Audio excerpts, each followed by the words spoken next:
আসসালামু আলাইকুম। প্রিয় দর্শক, আপনাদের সকলকে আমন্ত্রণ জানাচ্ছি বৈঠকি কথা অনুষ্ঠানে। বৈঠকি কথায় আজ আমাদের অতিথি হিসেবে আছেন সিনিয়র সাংবাদিক জনাব আরশাদ মাহমুদ। জনাব আরশাদ মাহমুদ, আপনাকে আমাদের এই অনুষ্ঠানে স্বাগত জানাচ্ছি। আশা করছি আপনি আমাকে শুনতে পাচ্ছেন। আপনাকে ধন্যবাদ। আহ, আমি আপনাকে শুনতে পাচ্ছি খুব ভালোভাবেই। আসাদ ভাই, আপনি তো দেশের বর্তমান রাজনৈতিক অবস্থা দীর্ঘদিন ধরেই খুব আপনার মতো করে আপনি অবলোকন করেন, দেখেন এবং চিন্তা করেন। আমি সামগ্রিক যে পরিস্থিতি এখন আছে, এই অবস্থায় আমার কেন যেন মনে হচ্ছে মানুষের মনে একটাই প্রশ্ন, সেটা হলো যে নির্বাচন আগে নাকি সংস্কার আগে। সংস্কারটা কি করতে হবে? সংস্কার যদি করতে হয়, কতটুকু সংস্কার করতে হবে? যে জিনিসটা ডক্টর ইউনূসের বক্তব্য কিন্তু আমরা শুনতে পেয়েছি, উনি দুটো অপশন দিয়েছেন যে কিছু সংস্কার এবং প্রত্যাশিত সংস্কার। কিছু সংস্কার হলে আগামী বছরের ডিসেম্বরের মধ্যে উনি নির্বাচন দিতে পারবেন। আর যদি প্রত্যাশিত সংস্কার করতে হয়, তাহলে 2026-এর জুন পর্যন্ত অপেক্ষা করতে হবে। এবং এই বক্তব্যের পর বিএনপির পক্ষ থেকে দেখলাম তারা বললো তারা এই বক্তব্যে সন্তুষ্ট নয়। আবার কেউ কেউ বললো প্রধান উপদেষ্টার বক্তব্য অস্পষ্ট। তো এই যে বিষয়গুলো, নির্বাচন কেন্দ্রিক যে আলোচনাগুলি, আলোচনা সমালোচনা, প্রত্যাশা প্রত্যাশার অপ্রাপ্তি, এগুলো নিয়ে আপনার একটা মূল্যায়ন আমি শুনতে যাচ্ছি। যে আপনি কি মনে করেন যে নির্বাচন 2025-এ হওয়া উচিত, নাকি আরো বেশি হওয়া উচিত, পরে হওয়া উচিত, অথবা সংস্কার কি পর্যন্ত হলে আপনি হ্যাপি হবেন? আচ্ছা, ধন্যবাদ আপনাকে। আমি ব্যক্তিগতভাবে মনে করি নির্বাচন খুব তাড়াতাড়ি হওয়ার প্রয়োজন নাই। কেমন? তার কারণ আমরা নির্বাচন তো দেখে আসছি সে 1973 সাল থেকে, এবং নির্বাচন আমাদেরকে খুব যে একটা ভালো কোনো কিছু উপহার দিয়েছে এ পর্যন্ত আমরা তার কোনো প্রমাণ পাইনি।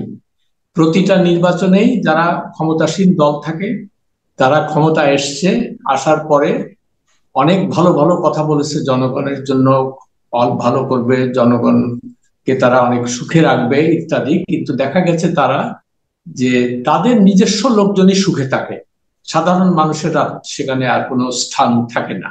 এবং এটা আমরা বহু বছর ধরে দেখে আসছি। কেমন?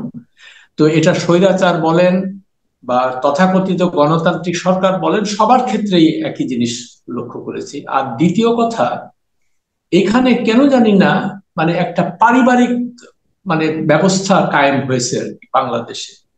যেমন প্রথমে শেখ সাহেবের আহ, সরকার বা শেখ মুজিবের সরকার, তারপরে শেখ পরিবারের যত সদস্য আছেন তারা বেনিফিটেড হয়েছে, তারপরে তারপরে জিয়াউর রহমান আসার পরে তার ইয়ে তার তার পরিবার, যদিও জিয়াউর রহমান ব্যক্তিগতভাবে সৎ ছিলেন এবং তার সত্যি কথা বলতে কি তার আত্মীয় স্বজন কারা ছিল আমরা কেউ জানতাম না, কিন্তু তার উত্তরসূরি বেগম খালেদা জিয়া আসার পরেই আমরা দেখলাম বেগম খালেদা জিয়ার ভাই বোন মন্ত্রী হতে শুরু করলো, বিভিন্ন সুযোগ সুবিধা নিতে শুরু করলো। কেমন? আর জেনারেল এরশাদের সময় আমরা একই ব্যাপার দেখেছি, তার স্ত্রী ভীষণ পাওয়ারফুল হয়ে গেছিল এবং এরশাদের শ্যালক তিনি জাতিসংঘে রাষ্ট্রদূত পর্যন্ত হয়ে গেলেন, এগুলো আমরা দেখেছি আর কি সবসময়। তো আমি ব্যক্তিগতভাবে সত্যি কথা বলতে আমি খুব উৎসাহী না নির্বাচনের ব্যাপারে। আমি এই বিপ্লবের পরে আমি একটা লেখা লিখেছিলাম যে আমি কেন আপাতত কেন গণতন্ত্র চাই না। কেমন? তো গণতন্ত্র কেন চাই না, এই কথাটা একটা ব্যাখ্যা দেওয়া প্রয়োজন। আমরা তো সবাই বলি গণতন্ত্র গণতন্ত্র, আচ্ছা গণতন্ত্র কথাটার অর্থটা কি? যদি আমরা তার যে সংজ্ঞা, যে সাধারণ জনগণের শাসন হবে, কিন্তু আমরা কি সেটা কখনো পেয়েছি? আর দ্বিতীয় কথা, মানে আব্রাহাম লিঙ্কনের যে সংজ্ঞা, গণতন্ত্রের যে সংজ্ঞা, government by the people, for the people, of the people, এটা কিন্তু পৃথিবীর কোথাও নাই। ইভেন আমেরিকার মতো দেশেও এটা নাই। সেখানেও কিন্তু দুইটা দলের মধ্যে ক্ষমতা ভাগাভাগি হবে সবসময়, বা পরিবর্তন হবে। সেখানে সাধারণ মানুষ খালি ভোটটাই দিতে পারে। হ্যাঁ, ভোটে কারচুপি হয় না, যদিও সেখানেও ভোটের নানান রকমের সমস্যা দেখা দেয়, কিন্তু আমাদের যে রিগিংটা যেটা বলি সেটা ওই লেভেলে হয় না ওখানে, কিন্তু সাধারণ মানুষ সাধারণ মানুষের মতো থাকে। এই জন্য আপনি দেখবেন বিভিন্ন রকমের মুভমেন্ট শুরু হয়েছে। কেমন? Wall Street, occupy Wall Street movement, move on dot org, কেমন, এসব না না, তারা খালি একটাই কথা বলছে যে এই সমস্ত শাসন ব্যবস্থায় বা গণতান্ত্রিক ব্যবস্থায় শুধুমাত্র মানে শাসক গোষ্ঠী বা তাদের ভাগাভাগি করে নেয়, সর্বকরণ করলো, এটা সর্বত্র আমরা দেখতে পাচ্ছি আর কি। আমার রিসার্চে আমি দেখেছি যে সত্যিকার অর্থে জনগণের কথা যদি শোনে কেউ, যে সরকার, হ্যাঁ, সেটা মাত্র 6টা দেশে আছে। এবং 6টা দেশের মধ্যে 5টা দেশ হলো ইউরোপে। আমি বলি 4টা হলো স্ক্যান্ডিনেভিয়ান কান্ট্রি, একটা হলো নেদারল্যান্ডস, আর এইদিকে সারা এশিয়ার প্যাসিফিকের মধ্যে শুধুমাত্র নিউজিল্যান্ড। কিন্তু এদের একটা বৈশিষ্ট্য হলো এরা খুব মানে অল্প জনসংখ্যার দেশ আর কি। কিন্তু ইউরোপের কেমন? স্ক্যান্ডিনেভিয়ান কান্ট্রি যে চারটা, সেগুলি কে কে? এটা হলো সুইডেন, ডেনমার্ক, ফিনল্যান্ড, নরওয়ে। কেমন? তো এগুলো আর নেদারল্যান্ডস, এদের মধ্যে নেদারল্যান্ডস সবচেয়ে বেশি, এই 16 মিলিয়ন আর কি, আর প্রত্যেকটারই 1 মিলিয়নের থেকে কম, মানে 10 লক্ষের কম আর কি। কেমন? তো এরা, এদের এদের ওখানে আপনি নিশ্চয়ই, আপনি নিজে সাংবাদিক, আপনি ফলো করেন এগুলা। তো তারা যখন কোনো জনগণ, তারা যখন কোনো দাবি তোলে, সেই দাবিগুলা সরকারকে বাধ্য করে সেই দাবিগুলো মেনে নিতে, এবং সেখানে প্রায় দেখবেন নানান রকমের কোয়ালিশন হচ্ছে। মানে ওখানে ক্ষমতা আঁকড়ে থাকার মানে ব্যবস্থাটা খুবই কম, মানে সম্ভাবনা খুবই কম।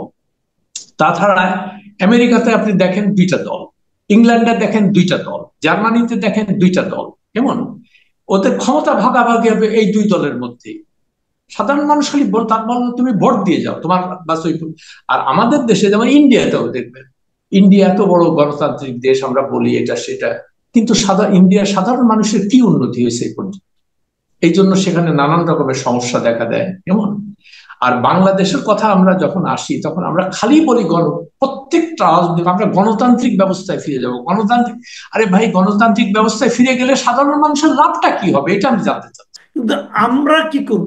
আমাদের যে বাস্তবতা, আমাদের হ্যাঁ, যে অর্থনৈতিক অবস্থা, আমাদের যে সম্পদ, আমাদের যে মানুষ, আমাদের যে চাহিদা, তার প্রেক্ষিতে যদি আপনি চিন্তা করেন, তাহলে আপনি তবুও বলবেন যে এখানে ভোটের ব্যাপারে আপনার আগ্রহ নাই, নির্বাচনের ব্যাপারে না, আপনার আগ্রহ নাই। আমার আমার ভোটের যদি নাই ব্যাপারে থাকে, আগ্রহ তাহলে আছে। কিসের ব্যাপারে আগ্রহ আছে?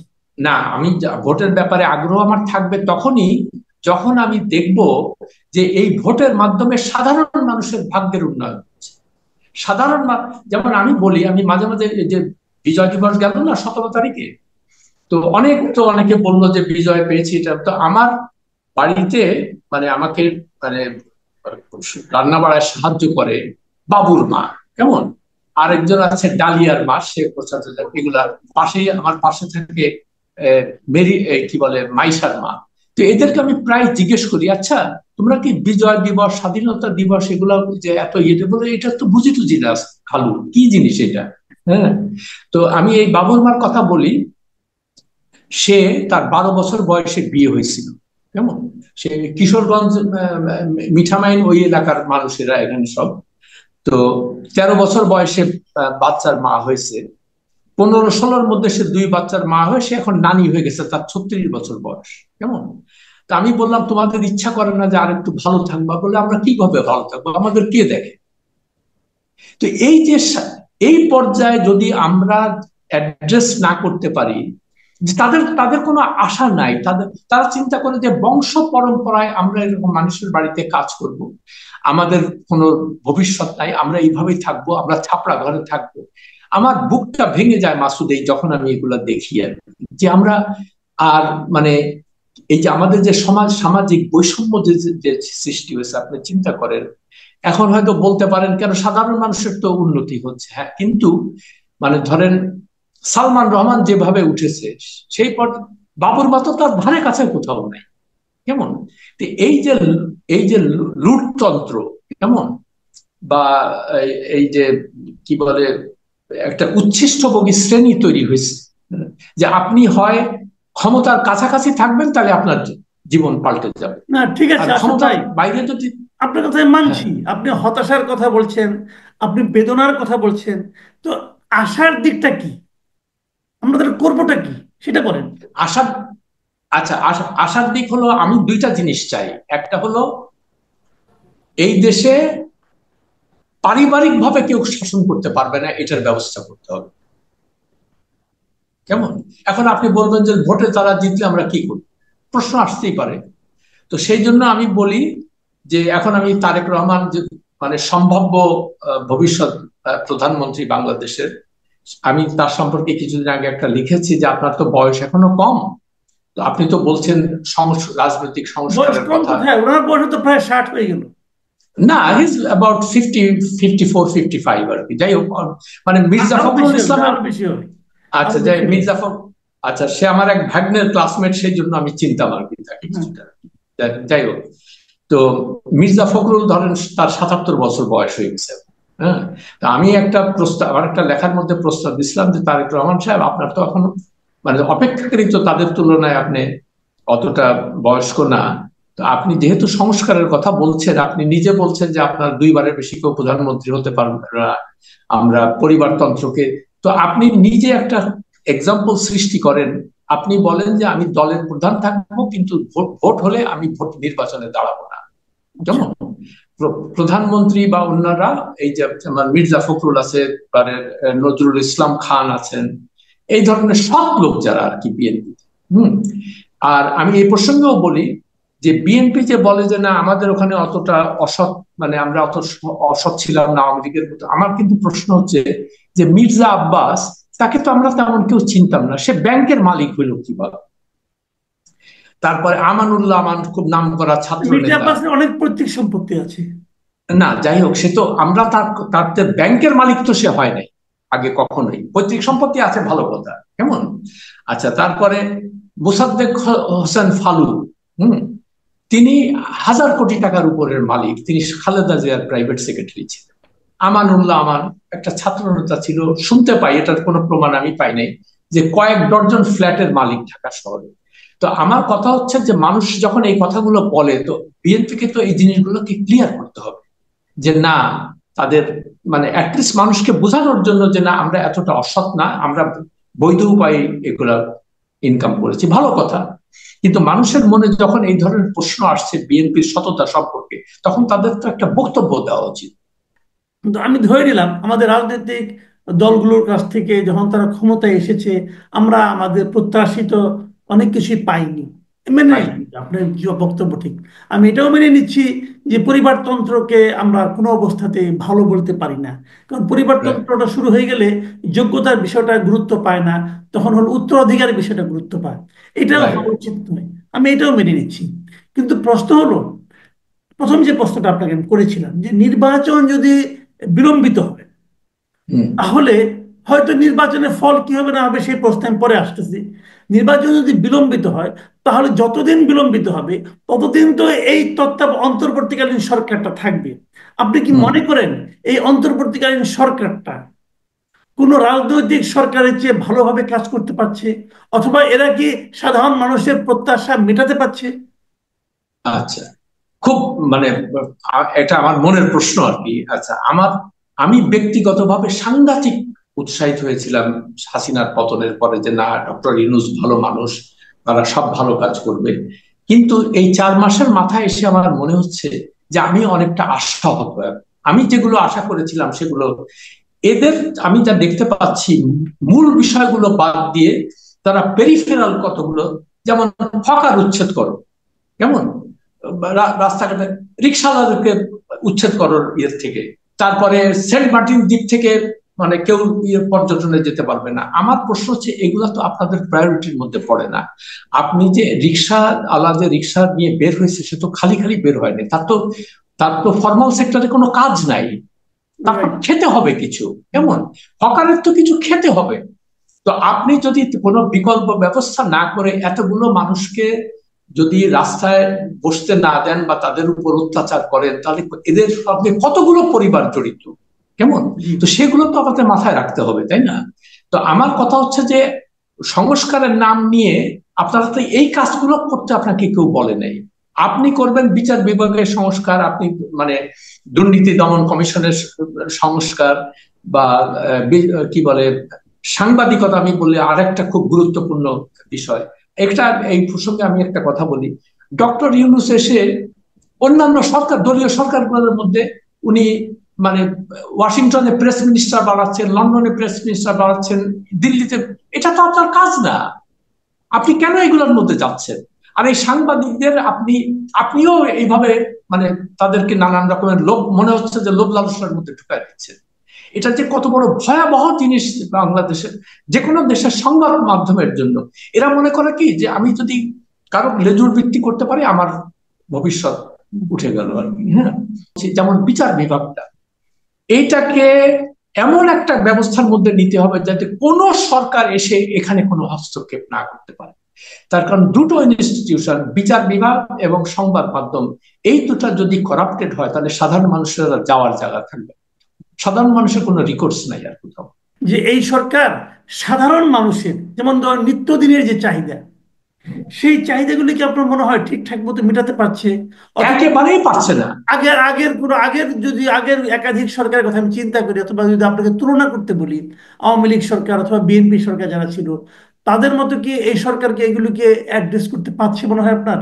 পারছে, একেবারেই পারছে না। এবং সেখানেই মানুষ, সাধারণ মানুষ আশাহত হচ্ছে। তারা ভেবেছিল যে এই সরকার আসার পরে জিনিসপত্রের দাম কমবে, একটা সহনীয় পর্যায়ে যাবে, সব মানুষ খেতে পারবে। কিন্তু আমরা কি দেখতে পাচ্ছি, এটা তো হয়নি, উল্টা বেড়েই চলেছে। এখন আপনি নানান রকমের ন্যারেটিভ দিবেন যে ওই ওয়ার্ল্ড ওয়াইড এর দাম বেড়ে গেছে, ডলারের দাম বাড়ছে, আমদানি খরচ বাড়ছে।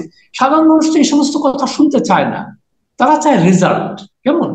তো এই তো এখন আপনিও যদি দলীয় সরকারের মতো বয়ান দেন বা ন্যারেটিভ গুলা দেন, তো আপনার সঙ্গে দলীয় সরকারের পার্থক্যটা কি?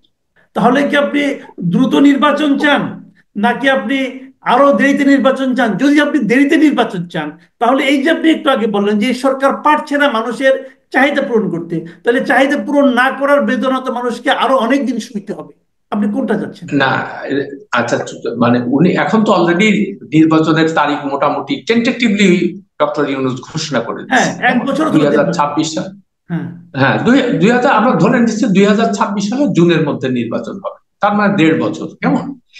এখন দেড় বছর হলে তো কোনো সমস্যা নাই।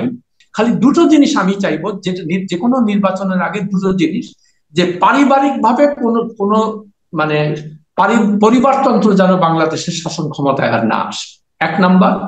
2 নাম্বার, যেটা সবচেয়ে গুরুত্বপূর্ণ, যে প্রত্যেকটা সরকার আসার সঙ্গে সঙ্গে তাদেরকে সম্পত্তির হিসাব দিতে হবে। কেমন? মন্ত্রী থেকে রামনাথ থেকে শুরু করে, আমি এই কথাটা বারবার করে ডক্টর ইউনূস সম্পর্কে 3বার আমি লিখেছি এটা নিয়ে, যে আপনি তো সৎ মানুষ, আপনার উপদেষ্টা যারা আছে সবাই সৎ মানুষ, আপনারা আপনাদের সম্পত্তির হিসাবটা জনগণকে জানান। উনি নিজের তার জাতির উদ্দেশ্যে দেওয়া ভাষণে, প্রথম ভাষণে বললেন যে এটা তারা করবেন। 4 মাস বেশি হয়ে গেল, কিন্তু এখনো পর্যন্ত আমরা, এখন মানুষের মনে নানান সন্দেহ হচ্ছে যে কি ব্যাপার, এগুলো করছে না কেন? প্রিয় দর্শক, আপনারা শুনলেন জনাব আরশাদ মাহমুদ ওনার ব্যাখ্যা। আমাদের এই আসন্ন নির্বাচন অথবা আগামীতে রাজনীতি কি হবে, রাজনীতিতে পরিবারতন্ত্র থাকবে কিনা, থাকলে কিভাবে থাকবে, না থাকলে কেন থাকবে না, এবং এই অন্তর্বর্তীকালীন সরকার কেমন দেশ চালাচ্ছে, এবং সম্পত্তির হিসাব রাষ্ট্রের ক্ষমতায় যারা যাচ্ছে তারা দিতে কেন এত গড়িমসি করছে, এই সমস্ত বিষয় নিয়ে ওনার মতামতটা উনি ব্যক্ত করেন। আমরা চাইবো এই মতামতগুলোর উপর আপনাদের কি মতামত আছে এই প্রেক্ষিতে, সেগুলো আপনারা আমাদের লিখে জানাবেন কমেন্ট বক্সে। আমরা সেগুলো নিয়েও প্রয়োজনে পরবর্তীতে আবার আলোচনা করব। প্রিয় দর্শক, এখন এ পর্যন্তই। আল্লাহ হাফিজ।